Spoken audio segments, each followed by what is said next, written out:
They're going to want to sit at the back. There's this amazing thing that happens in any ISKCON temple around the world.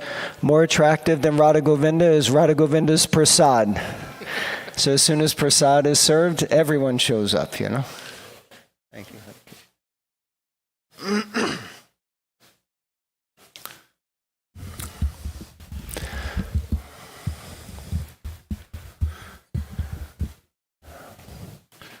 So usually before the class we sing Jai Radha Madhav. What do you do? Oh.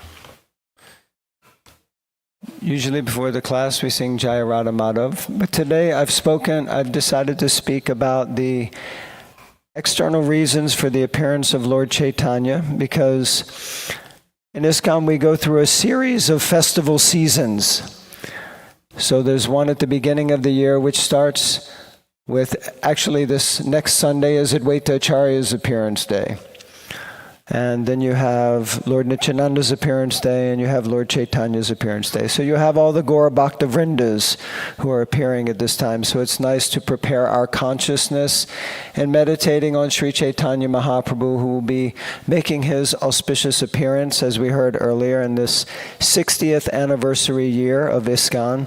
So very auspicious year. So every festival will be extra special. For many of us, we wouldn't know anything about Lord Chaitanya if it wasn't for Srila Prabhupada making that journey all the way from India to come to New York City, to the Lower East Side, 22nd Avenue, where he planted the seed of bhakti and where it has grown all over the world. So like that, we're all very blessed and very fortunate. So a few minutes ago, the technology was working perfect, but we all know how technology goes. So instead of singing Jai Radha Madhav, we're going to sing a song that many of you may be familiar with called Shri Krishna Chaitanya. So I was planning to sing it, but during the Gaur Arti Kirtan, you can hear I kind of blew my voice out completely because Nityananda Chandra Prabhu was forcing me to sing with great ecstasy, so I was trying my best. Is everything okay, Prabhu? Wi-Fi's not working. There it is there. I have the cable if you need.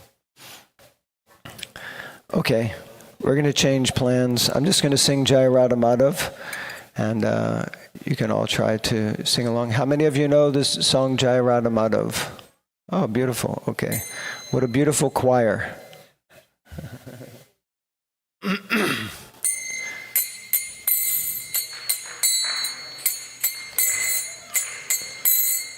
Jaya Radha Madhava Kunja Bihari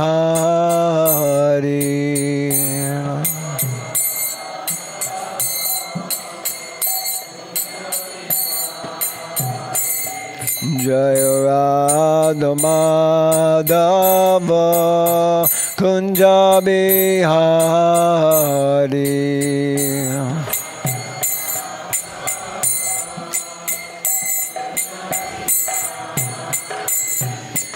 Gopi Jana Vallabha Girivardhari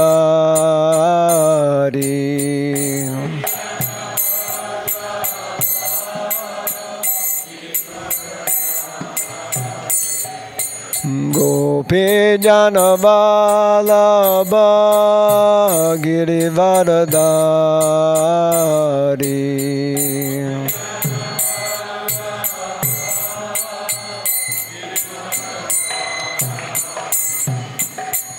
Jashoda Nandana Braja Janaranjana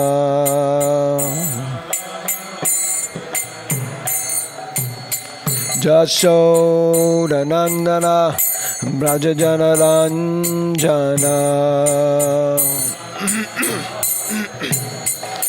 Jamuna Tira Vanachari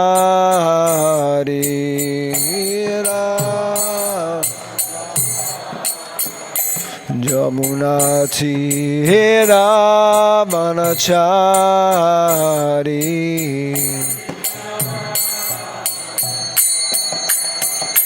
Jaya Radha Madhava Kunja Bihari Radha.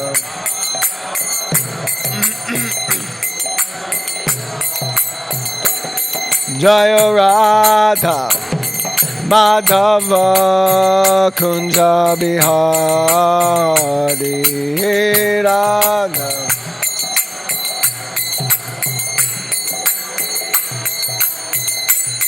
Gopi Janavalabha Girivaradari. Gopi Janavalabha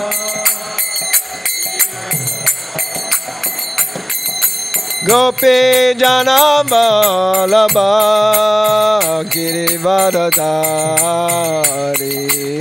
Gopi Janavalabha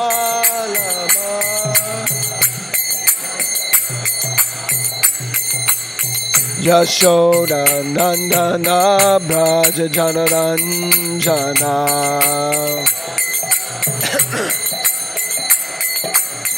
Yashoda Nandana Braja Janaranjana. Jamuna Tira Vanachari.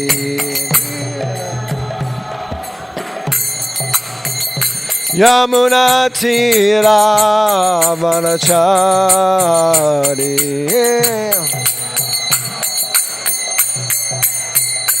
Jaya Radha Madhava Kunja Bihari Radha.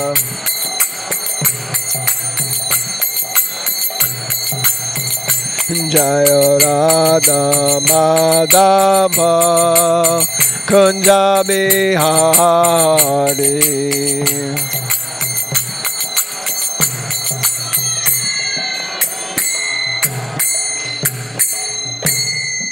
Jai Srila Prabhupada ki jai, Shri Radha Govinda ki jai, Jai Nitai Gauda Premanandi Hari Hari Bo. It's okay, we don't need the screen. I'll just have my laptop back, Prabhu. Classes were given before screens, so. Okay, so we're going to start with the Mangalacharanam prayers. I'm sure many of you are familiar with these prayers. I shared with some devotees earlier today that I was very blessed and fortunate to be in the company of Jamuna Devi in London one time when she was passing through, before she passed away. And she shared a story of how Prabhupada expressed that if we chant these prayers with a sincere heart, then Krishna will hear us and he will help us. So therefore, I want to try to chant these prayers with a sincere heart because I need a lot of help. And I request all of you, if you can please also, if you know these prayers, please join in. If you don't know the prayers, then you can meditate on the transcendental sound vibration. Om Gyanatimirandasya Gyananjana Shalakaya Chakshuromilitangena Tasmai Shri Guruve Namaha.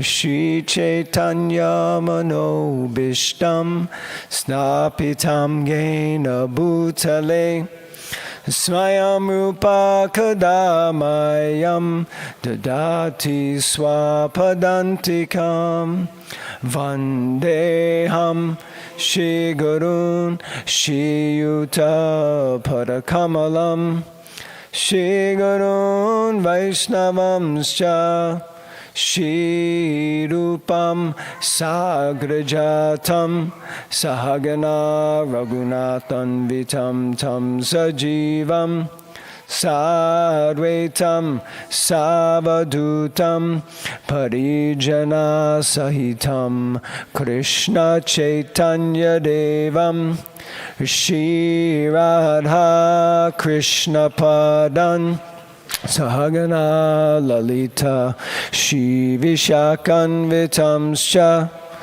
He Krishna Karuna Sindhu Dinabandhu Jagatpate Gopisha Gopika Kanta Radha Kanta Namostute Tapta Kanchana Gaurange Radhe Vrindavaneshwari Vrishabhanu Sute Devi Pranamami Hari Priye Vancha kalpatarubhyascha kripa sindhubhyevacha patitanam pavanebhyo vaishnavebhyo namo namaha.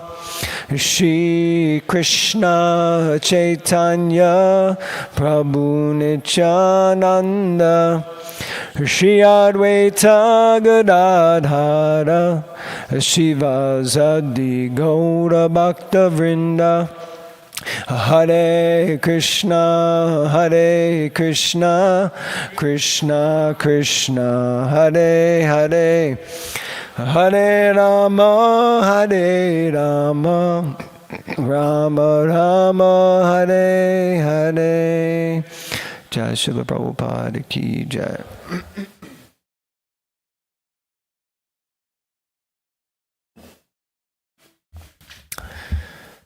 So as I mentioned, in just a short time, it seems like a long time now, but things will move very quickly. The beginning of March, 3rd of March, will be the auspicious appearance day of Sri Chaitanya Mahaprabhu. Before Sri Chaitanya Mahaprabhu's appearance, how many of you are familiar with who Lord Chaitanya is? Who here has heard of Lord Chaitanya? Who here has not heard of Lord Chaitanya? Who here didn't raise their hand? Thank you in the back for being honest. So Sri Chaitanya Mahaprabhu is actually, in one sense, really not so well known in most of India. Even people who are followers of Vedic culture or Hindu culture don't really know who Lord Chaitanya is. And therefore, it's vitally important that we actually discuss and talk about Lord Chaitanya, because he is actually the Yuga avatar for this age that we're living in. He is the divine manifestation of Lord Sri Krishna, who's come in Kali Yuga in order to assist all of us, to help all of us become free from the monotonous, hectic, chaotic, crazy space that is known as Kali Yuga, which is epitomized by quarrel, hypocrisy, and so many other derogatory qualities. So Sri Chaitanya Mahaprabhu appeared here just around 532, 533 years ago. And he appeared in a very holy and sacred place. He appeared in Sridham Mayapur, which is now West Bengal. Anyone here is from Bengal? Oh, look, now some people are raising their hands. Okay, yes. Any people here from Bangladesh? Yes, so more or less it was all kind of one place at one time. This area known as Gaudadesh, where Lord Chaitanya manifested and appeared. So actually, if you go to Bengal, many people there have often heard of Sri Chaitanya Mahaprabhu and understand. But Lord Chaitanya is also known as the hidden avatar, the Chana avatar, which means he is a little bit steeped in mystery. Not everyone is very clear about who and what his purpose was. So we would like to discuss a little bit about him today. Specifically, it's described in a beautiful book called the Chaitanya Charitamrita by Krishnadas Kaviraj Goswami. It's described specifically that Lord Chaitanya has 6 reasons for appearing in this world. 3 of them are external reasons, and 3 of them are internal reasons. So today we're just going to discuss on the external reasons for his appearance. As in one sense, one might say they're the easiest to understand and the most accessible for everyone. And also for all of us, this is one of the prime benefits for all of us. So, Sri Chaitanya Mahaprabhu is described as a manifestation of Krishna, often referred to as an avatar, but he's not exactly an avatar. He is Krishna directly and personally himself. So the same Krishna that is here on the altar, he is that Krishna. But he comes with a special mood. And that mood is really primarily connected to his internal reasons. So just to touch on that, Sri Chaitanya Mahaprabhu is Krishna in the mood of Srimati Radharani. So it's described that there was Krishna and his expansion, Srimati Radharani, but now they have become one again in the form of Sri Chaitanya Mahaprabhu. And Lord Chaitanya comes specifically with this mood of Srimati Radharani to give everyone, regardless of their caste or creed, their spiritual qualification, their background, everyone gets the opportunity to become a devotee of Krishna. In Chaitanya Charitamrita it's described that when Krishna came, the storehouse of love of Godhead was locked. It was all locked up. And in order to get in, sarva dharmam parityajya mamekam sharanam braja, that one had to, sharana, we spoke about this earlier, sharanagati, one had to surrender completely to Krishna in order to experience or gain access, to get a key to the storehouse of love of God. You had to surrender completely. Who here likes to surrender? Really? Okay, keep your hands raised. I'm going to take a picture and I'm going to come speak to you at the end of this, okay? Yeah. Now everyone gets scared. So we were discussing how this term surrender can often be a little daunting for us. We think, if I surrender, because if you surrender, if you're in a fight with someone and you surrender, what does that mean? It means you lose, right? You give up. But actually, Sharanagati doesn't mean that you lose or that you give up. It means that you place yourself under the shelter, under the protection of the Supreme Lord. So, but Krishna, he had very, very strong qualifications to be able to do that. So it wasn't so easy to completely surrender to Krishna. But Srimati Radharani, her mood is a little bit different. She is always eager to try to engage everybody in Krishna's service. And she's so selfless that she's even happy to push people forward in front of her, as long as it brings Krishna pleasure. In fact, in Chaitanya Charitamrita, Srimati Radharani, her Krishnadas Kaviraj Goswami explains, Srimati Radharani's mood is that if bringing Krishna pleasure causes me some pain, that pain becomes my greatest pleasure. So in that way, usually we have a threshold of how much pain we're willing to take on the behalf of someone else, right? Someone once told me that if someone asks you to give a donation, then how much should you give? And they said you should give right up to the point where you go, ugh, and you feel that pinch, you know? So like that, that's the point that we can surrender to. Not everyone can sign over their house or sign over their car. You might think that's what complete surrender means. But Srimati Radharani's mood is that I'm prepared to do whatever I can to serve Krishna. And everyone can come and be engaged. So this is the mercy of Srimati Radharani. This is why she's holding her right hand like this. And she's just giving everyone blessings. She's offering blessings.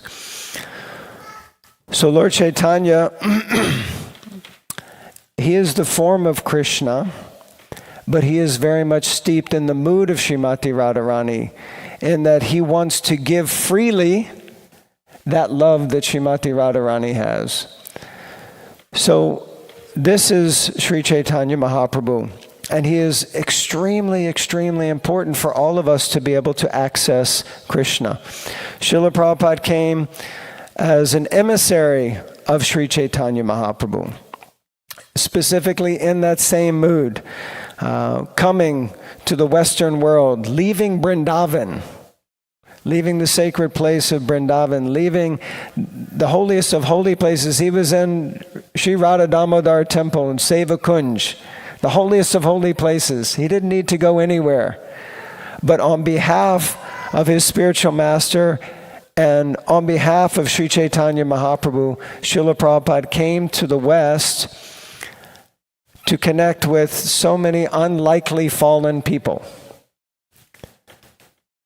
in order to give them the mercy. So as I was saying, it's described that when Krishna came, the storehouse of love of God was locked up. But when Sri Chaitanya Mahaprabhu appeared with the Panchatattva, they kicked open the door of the storehouse of love of Godhead, and they just started passing it out to everyone. It's described they plundered. You know what plundered means? It's what thieves do. Like when there's a riot, they kick down the door and they plunder all of the goods inside. So Lord Chaitanya is in that mood. He's just like plundering the storehouse of love of God. And he's just giving it freely to who? Only the people from Bengal, right? Yes, who's from Bengal again? Bangladesh. Only people from Bangladesh. No, he's giving it to? I can't hear you. I can't hear you. He gives it to everybody. And how much does it cost? Zero. Or as Prabhupada would say with his Bengali accent, Jiro. It costs Jiro. So it costs nothing. Actually, Srila Rupa Goswami explains that it does cost. He says, what is the price that you have to pay? He says, lolium. Lolium. And what does lolium mean? It means greed. Usually we consider greed a bad thing, right? In Bhagavad Gita it says there are 3 gates to hell: lust, anger, and greed. But greed for Krishna, greed for service, greed for bhakti, this is a wanted thing, and this is the price you have to pay. And Rupa Goswami explains that if it is available anywhere in the marketplace, you have to purchase it immediately. So this love of God is being made available by Lord Chaitanya to all of us. So specifically, Lord Chaitanya came for how many reasons did I say? In total? 6. I'm going to keep testing you throughout because I know what happens on that side. You all have a tendency to fall asleep, right? Who's still awake? Raise your hand if you're still awake. Okay, so everyone who didn't raise their hand, are you asleep? Raise your hand if you're asleep. Okay. So, yes, Sri Chaitanya Mahaprabhu came for 6 reasons. How many of them were external? 3. Would you like to hear those 3 reasons? Yes? Okay. So the first reason that Lord Chaitanya came is because he specifically wanted to teach the process of bhakti. He wanted to teach the process of bhakti. So God comes he comes in so many different forms. We know the Das avatars. He comes as a fish. He comes as a boar. He comes as a half man, half lion. He comes as a dwarf. He comes in so many different forms. So the Lord also comes as a teacher. He comes as a teacher in the form of Sri Chaitanya Mahaprabhu in order to teach people how to love God. He comes to personally teach us how to love God. And He is God. And in one sense, that's such a humble position to take that He's coming to help us to understand how to learn to love Him. And why would God need to come and teach us that? Why do you think God needs to come to teach us how to love Him? Shouldn't we already know how to love God? What do you think? Yes. We're disconnected, yes. Just like that TV. It became disconnected. It was there, all connected up at one point. We were fully connected, but somehow we became disconnected. And in a disconnected state, what are we thinking? Almost anything except how to love God. Primarily, we're thinking how to love myself, or how I want other people to love me, how I want to enjoy. Jai Ram, Jai Ram, Jai Shri Ram. Prabhupada said we should chant our rounds and chant the holy name like a child cries for its mother. In that case, that child was crying for its father. So we can also chant like that. So he comes to teach us the process of how to love him. And that process he gives, which book is one of the most explicit books for teaching us how to learn to love Krishna? Anyone can think? There's a beautiful book written by one of our acharyas. Anyone knows? It's called the Bhakti Rasamrita Sindhu, the Nectar of Devotion, Srila Prabhupada translated. And this book is instructions that Sri Chaitanya Mahaprabhu specifically gave to Srila Rupa Goswami on the process of bhakti, how to practice bhakti. In fact, Srila Prabhupada explained that it's a science. And what does that mean? It means that a science means you have to form some hypothesis, and then you have to prove the hypothesis and show that it works. And so the point is that if you practice the way that Sri Chaitanya Mahaprabhu has advised and offered to us, if we practice bhakti, this process of devotional service, according to the guidelines given by God himself, how to approach him in this age of Kali Yuga, then it will work. But you know what the most difficult thing is? To start. Actually, that's not the most difficult. You know what the most difficult thing is? To maintain. Right? Maintaining something. It's January, right? Did anyone have a New Year's resolution? Anyone made any?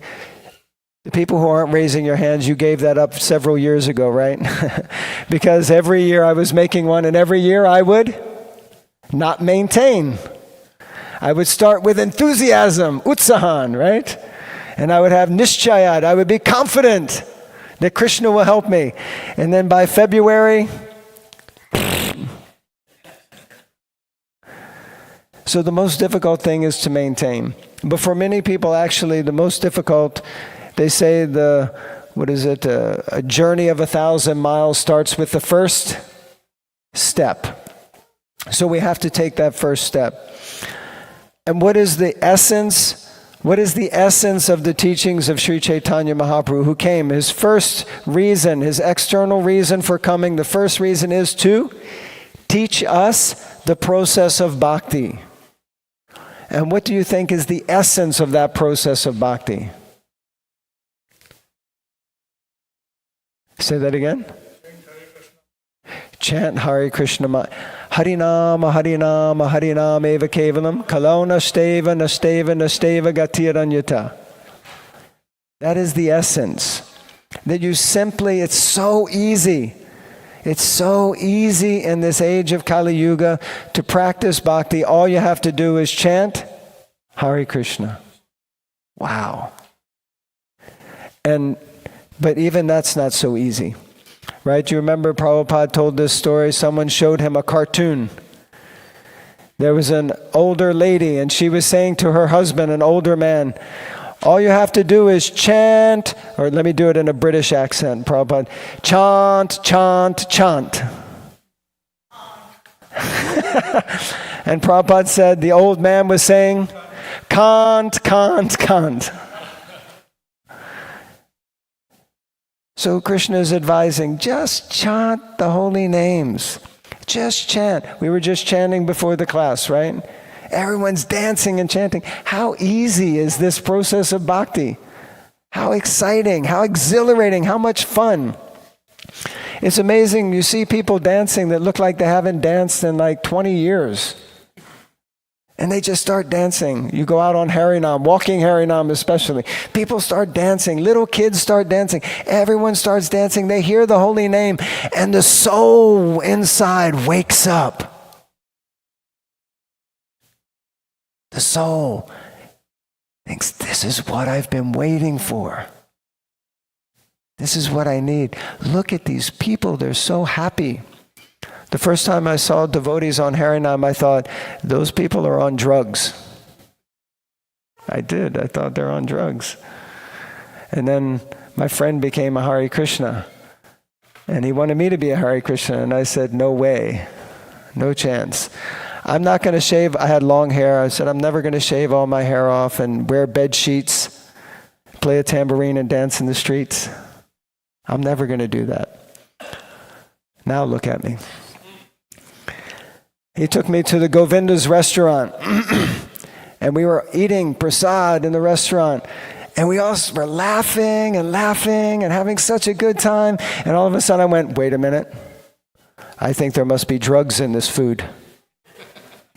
How come we're so happy eating? We're not even drinking or doing anything else. We're just eating. And they said, no drugs. The only ingredient in this is love. Bhakti. That's what you're feeling. Of course, years later, I moved into the temple I was serving as a brahmachari, and I went up on the roof and I saw the greenhouse with these big green plants. And I thought, ooh, what is that? That might be the drugs. But no, it wasn't. It was Tulsi. So like this. So it is like a drug. It is intoxicating. Bhakti is intoxicating, isn't it? I was just speaking to one young boy. He said, I've been coming for 3 months. He said, I love it so much. I just play kirtan and my friends join in. And he's like, yeah, I just want to quit my job and move into the temple. It's like when Krishna plays the flute and the gopis, they leave home. We just want to give everything up and come closer to Krishna. It's so intoxicating. He said the other day I heard some talk. I listened for an hour and they were just talking about the lotus feet of Krishna. And then he looked at me with tears in his eyes. He's only been coming for 3 months. And he said, I just want to get close to the lotus feet of Krishna.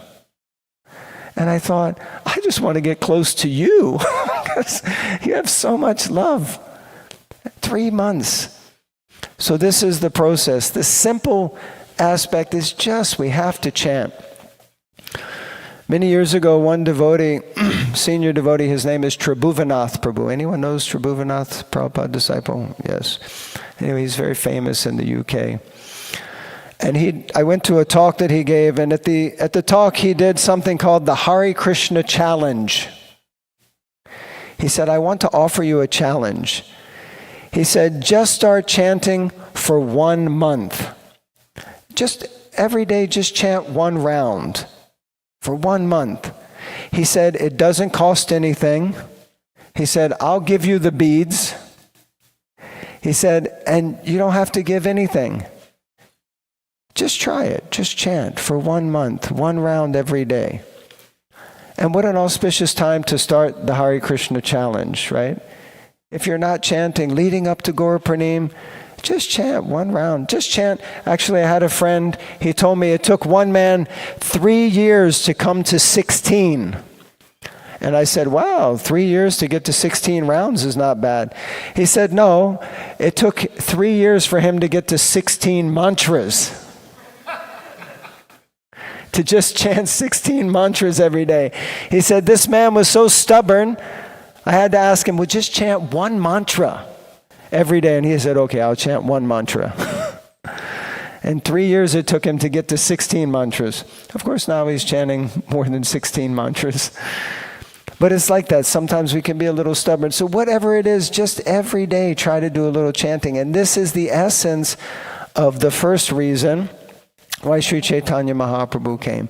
To teach us the process of bhakti, of devotional service.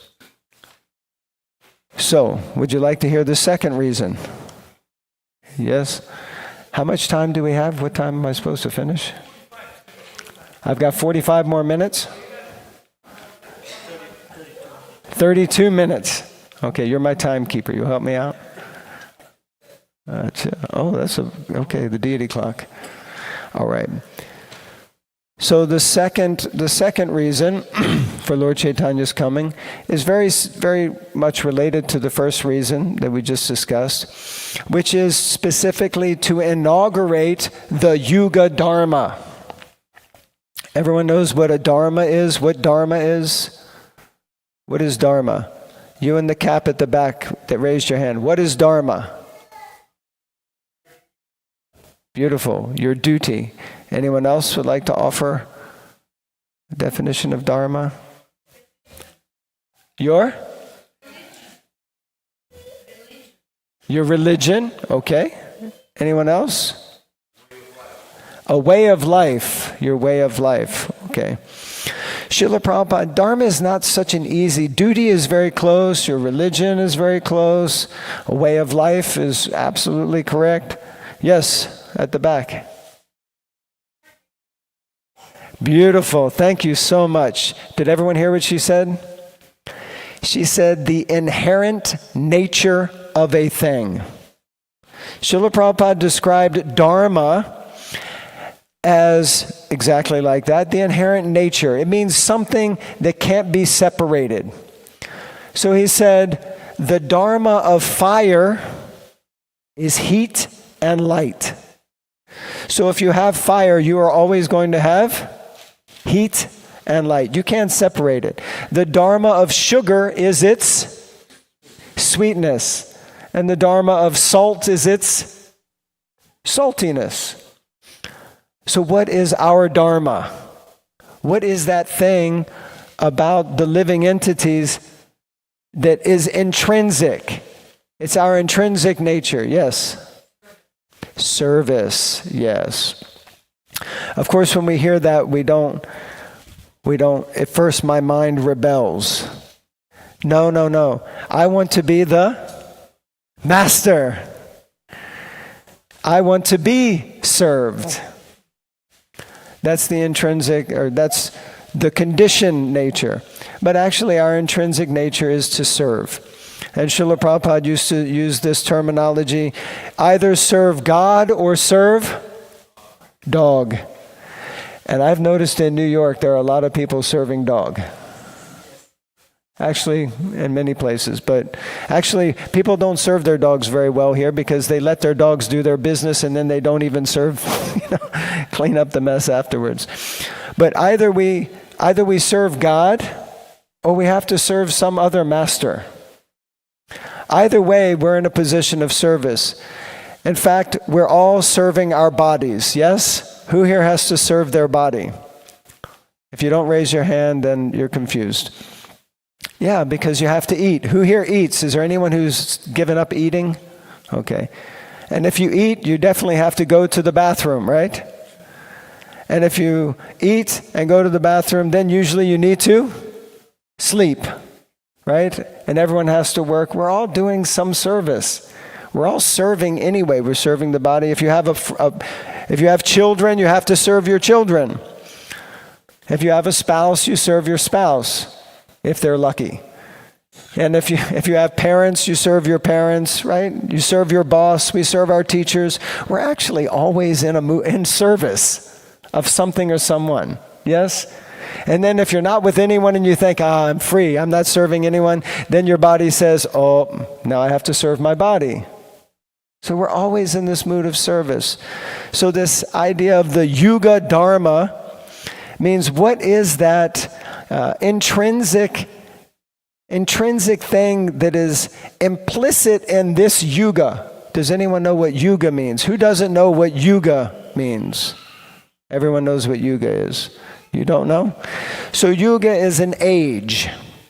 Yuga means like an age or a period, a certain space of time. So it's described that there are 4 yugas, cycles, that are perpetually going around in circles. And we're in the 4th one at the moment, and it's called Kali Yuga. And in every one of those yugas, every one of those 4 yugas, there is a specific dharma or practice that is intrinsic to that age that enables one to become free from the modes of material nature and free from repeated birth and death. So in Kali Yuga, Lord Chaitanya, the second reason that he came is specifically to introduce that yoga, that yuga dharma, that specific practice to help us again. And what is that specific practice? Yes, specifically it's Harinam Sankirtan. Harinam Sankirtan. And what does that mean? Hari is a name for God, Nama is the name, and San means some or all together, collective, congregational, communal. Sankirtan. Kirtan means kirt. It means to worship, to honor, to praise, to glorify. So Sankirtan means that we all come together and we chant, Hare Krishna, Krishna Krishna, Hare Hare, Hare Rama, Rama Rama, Hare Hare. Srila Prabhupada told a story. It's from Aesop's Fables. Anyone knows Aesop's Fables? Yes, I used to have a big book of them when I was a small child. So there's one pastime in Aesop's Fables of a farmer, and he has, I think it's like 10 sons. And as the sons were growing up and getting older, he realized, I'm soon going to pass, and I want to pass things on to my children. But he noticed as they got older, they had a tendency to fight amongst themselves, right? Anyone has seen how people like to fight amongst themselves? No, you haven't noticed that? Do you want to have a fight now? No, I'm just kidding. So the tendency is for people to fight and argue. So his sons were arguing. So he brought them, he said, you have to come, I need to speak to you. And he showed them that this bundle of sticks, if it's held tight together, then it becomes impossible to break. He said, but if you take each individual stick out from this bundle, it breaks easily. He said, so just like you, if you all stick together tightly, if you have good relationships, then you'll be unbreakable. But if you fight and you argue and you separate, then very easily the whole thing will be spoiled and broken. So Sankirtan means that when we come together and we hear and chant together, it's so powerful. So powerful, not only for us, but for every living entity who hears. Haridas Thakur, a very intimate associate of Sri Chaitanya Mahaprabhu, he used to chant how many rounds? 192 rounds, 300,000 names of God, or 3 lakh names of God. How often? Every month, right? Every single day. And 100,000 of those names, 1 lakh of those names, he would chant loudly. Because by chanting out loud, all the living entities hear that holy name and they become benefited. Even they don't know it. It's like a Gyata Sukriti. They don't even know they're getting benefited. So here in New York, there are so many rodents, so many insects, so many birds, so many trees. So when we chant the holy names loudly, everyone is benefited. We may not be able to perceive it, but this is the thing about faith. We have to understand that this is the truth and it works. And the more that we trust in this, the more that we see it becomes realized. Sometimes you have to take a few steps in uncertainty to gain certainty. Does that make sense? So Sri Chaitanya Mahaprabhu came specifically to introduce Harinam Sankirtan, the congregational chanting of the holy names of the Lord. And he specifically introduced the Maha Mantra. And what does that mean? The Maha, the great mantra. Mantra, manas means the mind. Tra comes from the word triate, which means to free or to liberate. So this Maha Mantra, this great mantra for deliverance. Deliverance from what? Deliverance from my mind. Anyone here has a mind? Don't mind I'm asking you, but do you have a mind? Yes? Anyone finds that their mind really gets on their nerves sometimes? Yeah? Good, I'm not the only one. Anyone finds sometimes you're arguing with yourself? Why did you do that? I don't know. I shouldn't have done it. No, please, leave me alone. Why are you talking to yourself? I don't know. What's going on? Anyone's found themselves doing anything like that? Yeah. Don't worry, you're not crazy. Or rather, we're all kind of crazy. The material world is a crazy place. So this is the mind. Always going on and on and on. So wouldn't it be nice to just be freed from the mind? Wouldn't it? Even just for a few minutes would be sweet sometimes, right? But after a kirtan, later tonight there will be kirtan.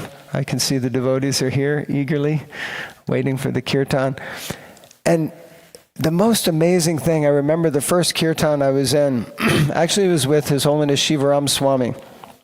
And the kirtan was going on, and it just kept building and building, and then it was building, and everyone was dancing, and then it was going, and I was like, wow, what is this? And then all of a sudden the kirtan finished, and it was like,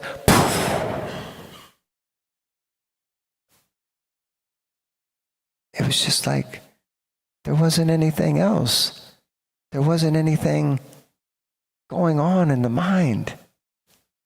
And everyone was like, and this is why in the early days, all the devotees, they were giving up taking intoxication because they were getting more intoxicated by chanting the holy names.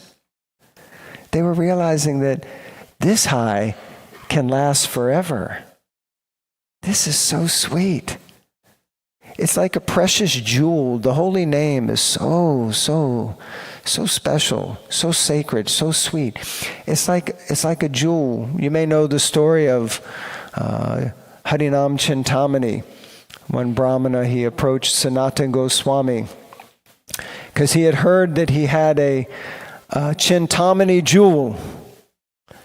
And he heard that you have this jewel that can turn anything it touches into gold. And the Brahmin said, my wife has sent me to get this from you. And he asked Sanatan, is it possible that I could borrow it for a little while? And Sanatana Goswami said, you can have it. And he said, really? Where is it? He said, it's in the rubbish pile in the back of my bhajan kutir. It's in the trash. Haribol Mataji. And the Brahmin thought, really? I can take it? He said, you can have it, take it. And he took it, he went home, he was turning so many things into gold, he was all excited. And then him and his wife, they were like, this was in the trash? Why would Sanatana Goswami put it in the trash? And then they thought, he must have something more valuable than this touchstone, than this stone that can turn anything to gold. And then his wife said, you should go back and ask him for whatever else he has. So he went back, and Sanatana Goswami said, yes, I have something much more valuable than that Chintamani stone. But if you want that from me, you have to take that stone and throw it in the river. And he went, whoa, I don't know about that. But then he said, okay, whatever I'm going to get is more valuable. So he went and threw it in the river. And he came back, and Sanatana Goswami said, more valuable than that Chintamani stone is the Harinam Chintamani, the touchstone of the holy name. Because when you chant it, your heart turns to gold. Your life turns to gold. Everything becomes golden, like who? Like Lord Chaitanya. Because he is also known as Gauranga. Gauranga, meaning one with golden limbs. Golden like who? Srimati Radharani. So this is the second reason why Lord Chaitanya came. Specifically to introduce the what? The Yuga Dharma. The Yuga Dharma for Kali Yuga, which is Harinam Sankirtan. Harinam, the congregational chanting. What was the first reason?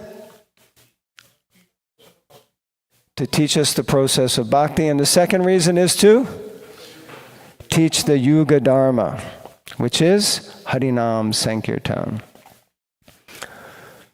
Now the third reason. These two reasons have been very valuable. Yes, you think? Who has learned something here today? Anyone? I'm learning a lot.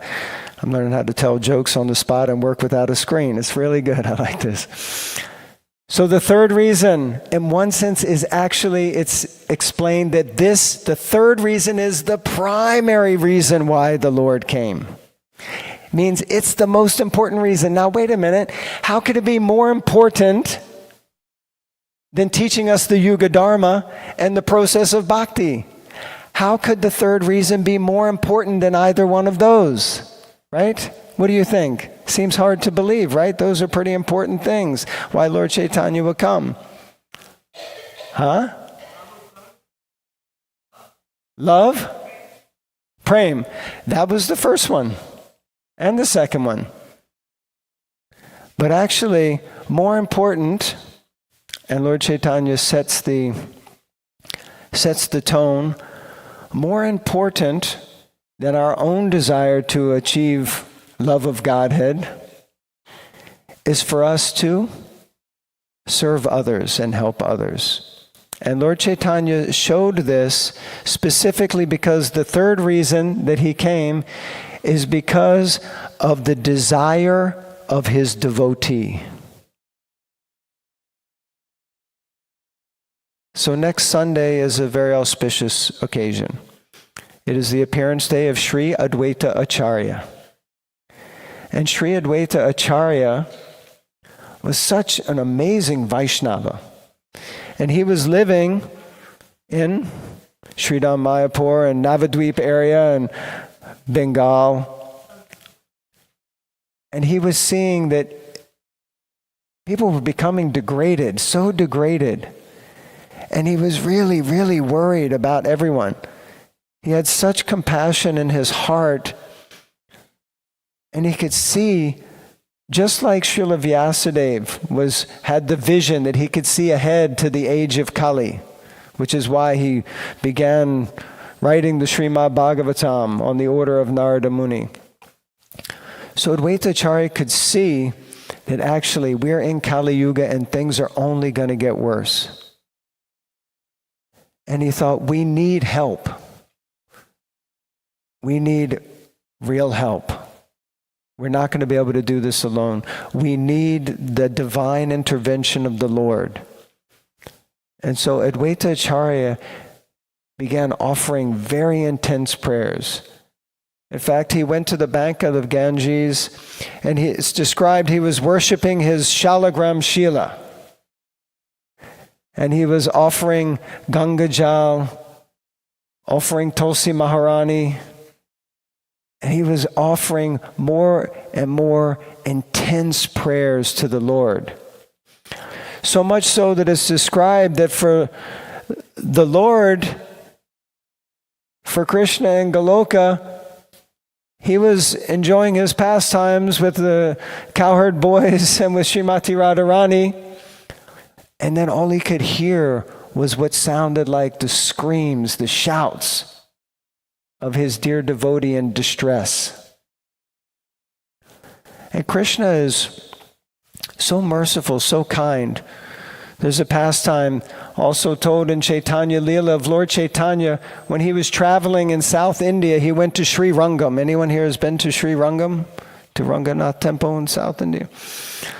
So Lord Chaitanya went to Sri Rangam, and while he was there, he saw that there was this area where all the Brahmins would come and they would recite the Bhagavad Gita. And he noticed there that there was one gentleman who was kind of not really chanting properly. And he was observing this person as he was trying to chant the mantras, the shlokas. And he noticed that he's not even really reciting these verses at all properly, but he is crying in such ecstasy. And so Lord Chaitanya went to him and he asked him, what is it that you're understanding from chanting whatever you're chanting that's causing you to break down in tears of ecstasy. And this man said, I really don't even know what I'm chanting. I'm only doing this because my Guru Maharaj told me to, because he ordered me that every day I should recite the Bhagavad Gita. He said, but I basically am illiterate. I can't even read and write. So I'm just trying to do whatever I can, but I do it every day because my Guru ordered me. He said, and by doing this, I've had one realization. And Sri Chaitanya Mahaprabhu said, what is that realization? And he said that Krishna, who is the Supreme Personality of Godhead, he is so merciful and so kind that he becomes the chariot driver of his devotee. Now, if you know anything about being a chauffeur, these days being a chauffeur is easy, right? You sit in the front of the car, you got a nice radio, sat nav, everything's working. But if you're the chariot driver, the archer who's in the chariot with you, he's busy with both hands. And he's looking everywhere. And he needs to tell you how to go where you need to go. And how does he tell you? By kicking. Just like when you ride a horse. You kick the horse in the direction you want to go. So Krishna took the position of a sarti, of a chariot driver, and allowed Arjuna, his dear friend and devotee, to kick him regularly. This is the mood of Krishna. So when Lord Chaitanya heard this from this Brahmana, his heart was overflowing with so much love, and he embraced this Brahmana, and he filled him with prema bhakti, with pure love. So Krishna was in the spiritual world, and he heard what sounded like the screams of his devotee, wanting, needing assistance. And he said, I have to go. I have to descend. Right? Paritranaya sadhunam vinashaya chuduskritam dharma samstarpanataya sambhavami yuga. After age, I descend again myself in order to do what? Paritranaya. In order to protect the sadhunam, the devotees. And then vinashaya chaduskritam. Vinashaya, to finish off, to annihilate the duskritas, the misers, the demons. And then dharma samstarpanataya, to establish dharma. But the primary reason that he comes is to protect the devotees. Paritranaya sadhunam. That's the main reason why he comes. He can send his representative to reestablish dharma. He can send his representatives to annihilate the demons. But he comes personally to protect his devotees. And this is the third reason why Lord Chaitanya appeared. Because his devotee was desiring it so strongly. So we should understand from this. Some years ago, I found that when I had specific service that lots of, what time are we supposed to stop? 45, right? You're falling asleep over here. What are you doing, man? You got to keep me on target here. So, I found that devotees would sometimes say to me, oh, will you please pray for me? And I'd be like, yeah. When I get time, I'm busy praying for myself, okay? I got no time to pray for you, man. I'm just trying to get by myself. Then someone told me, no, if devotees ask you to pray for them, you have to pray. And I thought, how am I going to do that? All these different people asking to pray, everyone, right? Who here would like to have someone praying for you? If you don't raise your hand, you're crazy. It's because actually, this devotee explained that it's so important that if someone asks us to pray for them, that we pray for them. because it's like an obligation. They're making a request, and it's a simple thing that we pray. But why is it important? It's important because Krishna listens. Krishna hears our prayers. He hears our prayers from within our heart. Or we can come before Shri Shri Radha Govinda, Jagannath Baladev and Subhadra, and we can pray. Prabhupada said to the devotees in Vrindavan after installing Shri Shri Krishna Balaram, he said, Krishna and Balaram are here now. So if you have any problems, you just come before them and you say to them, my dear Krishna and Balaram, here is the problem. This is the difficulty. And you offer it to them. And he said, and they will help you. So the primary reason for Lord Chaitanya's descent in the age of Kali Yuga, for Krishna coming as Lord Chaitanya, the primary external reason is because his devotee was praying so sincerely. So let us also imbibe this mood and try to pray sincerely for others. Let us try to pray sincerely when we're chanting our rounds. Let us take seriously this Yuga Dharma, this chanting of the holy names.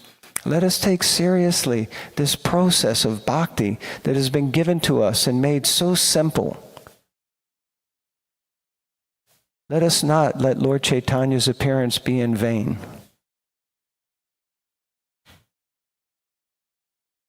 Hare Krishna. Sri Chaitanya Mahaprabhu ki.